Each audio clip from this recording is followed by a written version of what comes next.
President Trump says inflation could continue to rise, but wouldn't say if the U.S. could fall into a recession later this year. Listen. I hate to predict things like that. There is a period of transition because what we're doing is very big. We're bringing wealth back to America. That's a big thing. And there are always periods of, it takes a little time. It takes a little time.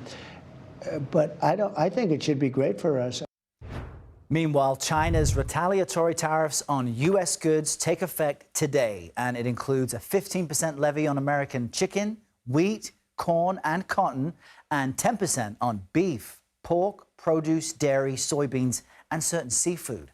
We've got team coverage of the economic fallout from tariffs for you. Coren is in Beijing following the new levies China has imposed. But let's begin with CBS News correspondent Natalie Brand joining us from the White House this morning. Natalie, what is President Trump telling us about what to expect on the economic front?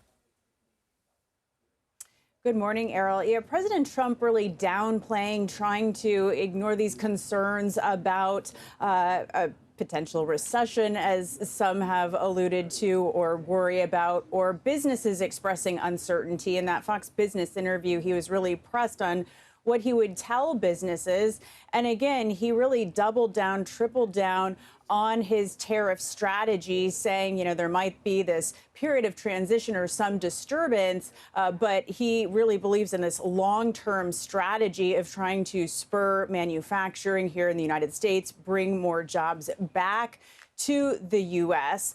But his, economic advisors and other administration officials are trying to provide a bit more comfort to businesses. I actually asked Kevin Hassett, the director of the National Economic Council, here on Friday, what he would tell businesses worried about uncertainty or farmers worried about these retaliatory tariffs by China on some key products. And he basically said right now what we have is a drug war, referencing the tariffs placed on Canada, Mexico and China as the administration tries to negotiate over border security and reducing the flow of fentanyl. He believes that the problem will be, if not completely resolved, that progress will be made towards the end of the month, and then heading into April, the administration making this big push for reciprocal tariffs, where that will be based on what other countries tax us. So his economic advisors believing there will be more certainty then. And meantime, Natalie, the political landscape is shifting somewhat. Canada's Liberal Party just elected a new leader, Mark Carney. He's a former banker, and he is now set to become Prime Minister. How is the White House reacting to that?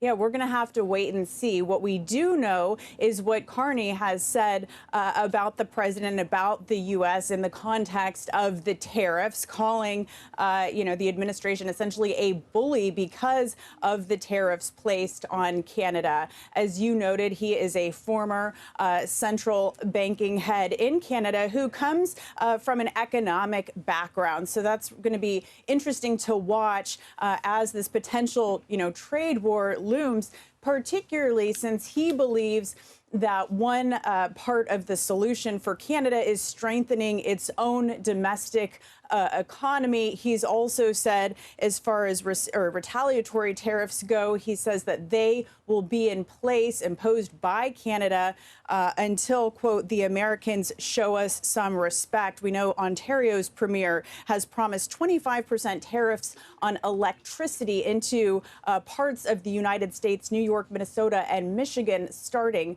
today, Errol. All right, Natalie Brand, live at the White House for us. Natalie, thanks. Let's cross over to Beijing now. CBS News foreign correspondent Coren standing by there. Anna, good morning to you. So we mentioned China's retaliatory tariffs on U.S. goods. Remind us what it affects and what outcome China ultimately wants from this. I think China wants to know what Donald Trump wants from this. China is taking a stand, Errol. It's being incredibly defiant, which is not unusual, but perhaps in the scheme of things, with all the economic challenges that China is facing at home, some would say, why isn't China doing a deal? But that is not in the nature of the leadership, certainly of Xi Jinping. But these retaliatory tariffs, they are hitting U.S. agriculture. That's U.S. farmers. That is Trump's, dominant base.